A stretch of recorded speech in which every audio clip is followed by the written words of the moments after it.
L'Exode, chapitre 36.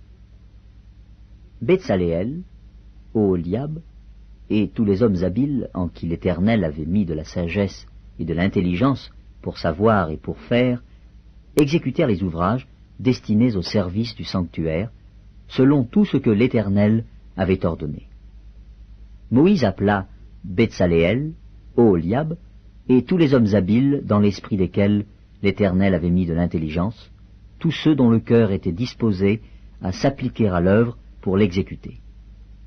Ils prirent devant Moïse toutes les offrandes qu'avaient apportées les enfants d'Israël pour faire les ouvrages destinés au service du sanctuaire. Chaque matin, on apportait encore à Moïse des offrandes volontaires. Alors tous les hommes habiles, occupés à tous les travaux du sanctuaire, quittèrent chacun l'ouvrage qu'ils faisaient, et vinrent dire à Moïse: Le peuple apporte beaucoup plus qu'il ne faut pour exécuter les ouvrages que l'Éternel a ordonné de faire. Moïse fit publier dans le camp que personne, homme ou femme, ne s'occupa plus d'offrandes pour le sanctuaire. On empêcha ainsi le peuple d'en apporter. Les objets préparés suffisaient, et au-delà, pour tous les ouvrages à faire.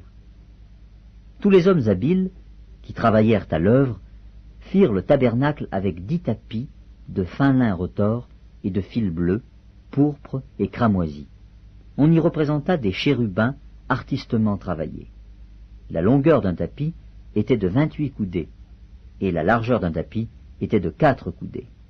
La mesure était la même pour tous les tapis. 5 de ces tapis furent joints ensemble. Les 5 autres furent aussi joints ensemble. On fit des lacets bleus au bord du tapis, terminant le premier assemblage. On fit de même au bord du tapis, terminant le second assemblage. On mit 50 lacets au premier tapis, et l'on mit 50 lacets au bord du tapis, terminant le second assemblage. Ces lacets correspondaient les uns aux autres. On fit 50 agrafes d'or, et l'on joignit les tapis l'un à l'autre avec des agrafes. Et le tabernacle forma un tout. On fit des tapis de poils de chèvre, pour servir de tente sur le tabernacle. On fit 11 de ces tapis. La longueur d'un tapis était de 30 coudées, et la largeur d'un tapis était de 4 coudées. La mesure était la même pour les 11 tapis. On joignit séparément 5 de ces tapis, et les 6 autres séparément. On mit 50 lacets au bord du tapis terminant un assemblage, et l'on mit 50 lacets au bord du tapis du second assemblage. On fit 50 agrafes d'airain pour assembler la tente, afin qu'elle formât un tout. On fit pour la tente une couverture de peau de bélier, teintes en rouge, et une couverture de peau de dauphin qui devait être mise par-dessus. On fit les planches pour le tabernacle, elles étaient de bois d'acacia, placées debout. La longueur d'une planche était de 10 coudées, et la largeur d'une planche était d'1 coudée et demie. Il y avait pour chaque planche 2 tenons, joints l'un à l'autre. L'on fit de même pour toutes les planches du tabernacle. On fit 20 planches pour le tabernacle du côté du midi. On mit 40 bases d'argent sous les 20 planches, 2 bases sous chaque planche pour ces 2 tenons.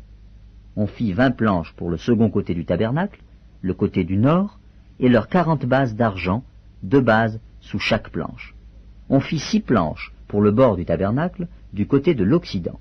On fit 2 planches pour les angles du tabernacle dans le fond. Elles étaient doubles depuis le bas et bien liées à leur sommet par un anneau. On fit de même pour toutes les deux aux 2 angles. Il y avait ainsi 8 planches avec leurs bases d'argent, soit 16 bases, 2 bases sous chaque planche. On fit 5 barres de bois d'acacia pour les planches de l'un des côtés du tabernacle, 5 barres pour les planches du second côté du tabernacle, et 5 barres pour les planches du côté du tabernacle formant le fond vers l'occident. On fit la barre du milieu pour traverser les planches d'une extrémité à l'autre. On couvrit d'or les planches, et l'on fit d'or leurs anneaux pour recevoir les barres, et l'on couvrit d'or les barres. On fit le voile de fil bleu, pourpre et cramoisi, et de fin lin retors. On le fit artistement travaillé, et l'on y représenta des chérubins. On fit pour lui 4 colonnes d'acacia, et on les couvrit d'or. Elles avaient des crochets d'or, et l'on fondit pour elles 4 bases d'argent. On fit pour l'entrée de la tente un rideau de fil bleu, pourpre et cramoisi, et de fin lin retors. C'était un ouvrage de broderie. On fit ces 5 colonnes et leurs crochets, et l'on couvrit d'or leurs chapiteaux et leurs tringles. Leurs 5 bases étaient d'airain.